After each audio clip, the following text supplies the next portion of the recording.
માતાના આપઘાત પહેલાના સીસીટીવીમાં 3 સંતાન સાથે જોવા મળી. ત્રણેયને ખાડીમાં ફેંકી સામૂહિક આત્મહત્યા કર્યાની આશંકા.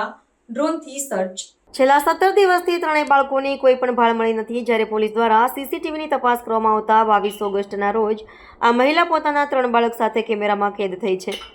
જ્યારે 23 ઓગસ્ટે જ આ મહિલા લટકતી હાલતમાં મળી હતી, જેથી ખાડી વિસ્તારના આસપાસના ડ્રોન ઉડાવી પણ તપાસ કરવામાં આવી રહી છે. હાલ તો આ મહિલાએ ત્રણેય બાળકોને ખાડીમાં ફેંકી દીધા બાદ આપઘાત કરી લીધો હોવાની દિશામાં તપાસ કરવામાં આવી રહી છે. સીસીટીવી પ્રમાણે આપઘાત કરનાર મહિલા જેનુ નિશા 22 ઓગસ્ટના રોજ સચિન જેઆઈડીસી વિસ્તારમાં આવેલી ગભેણી ચોકડી પાસેથી પસાર થતી હોય તેવું સીસીટીવીમાં કેદ થયું છે. તેની સાથે તેના 3 બાળકો, પુત્રી આયશા, પુત્ર તોહિદ અને 1.5 માસનો પુત્ર સરફરાઝ પણ હતો. નાના પુત્ર સરફરાઝને માતાએ તેડેલો છે અને દીકરો અને દીકરી બંને સાથે ચાલતા આવી રહ્યા છે. ત્યારબાદ 23 ઓગસ્ટના રોજ ગભેણી ચોકડી ખાતે આવેલી ખાડીના પાઇપ સાથે લટકીને આપઘાત કરી લીધો હતો.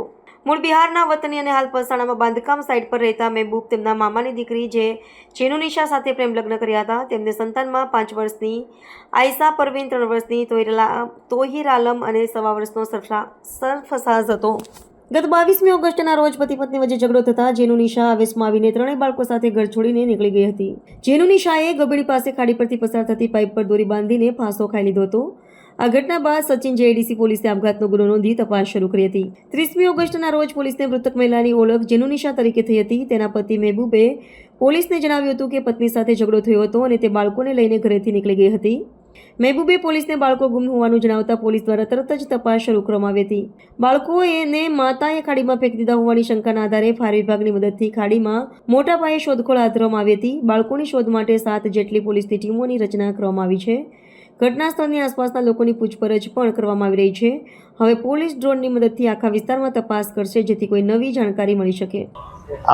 तारीख 23 अगस्त को हमारे यहाँ एक हैंगिंग दाखिल हुआ था, जो ये अकस्मात मौत एडी बोलते हैं, एक्सीडेंटल डेथ दाखिल हुआ था. एक महिला थी जो वेस्ट बंगाल की थी. उसके बाद तपास में प्योर उसका हैंगिंग आया तो हमने अकस्मात मौत की तपास छानबीन स्टार्ट की. उसकी छानबीन के दौरान 30 तारीख को उसका पति हमारे पुलिस स्टेशन में आया कि हम ये महिला मेरी वाइफ है और उसके साथ 3 बच्चे थे. तो उसके बाद हमने पूरी तपास की और 5 तारीख को जो बच्चे जो गुम हो गए थे उसके अपहरण हमने दाखिल किया है. और उसके बाद कल से हमने जो बारिश कम हुई तो कल से हमने यहाँ पे बोट एसएमसी से बोट मंगा के बोट से छानबीन स्टार्ट कर दी है कि कहाँ भी उसके बच्चे जो का शायद हमें आशंका है कि शायद डूब कर मर गए हो, तो उसकी शोधखोल स्टार्ट की. और उसके बाद आज ड्रोन से भी हम ये सब जाड़ी जाखरे वाला सब इलाका है उस पर हमारे इन्वेस्टिगेशन चल रहा है.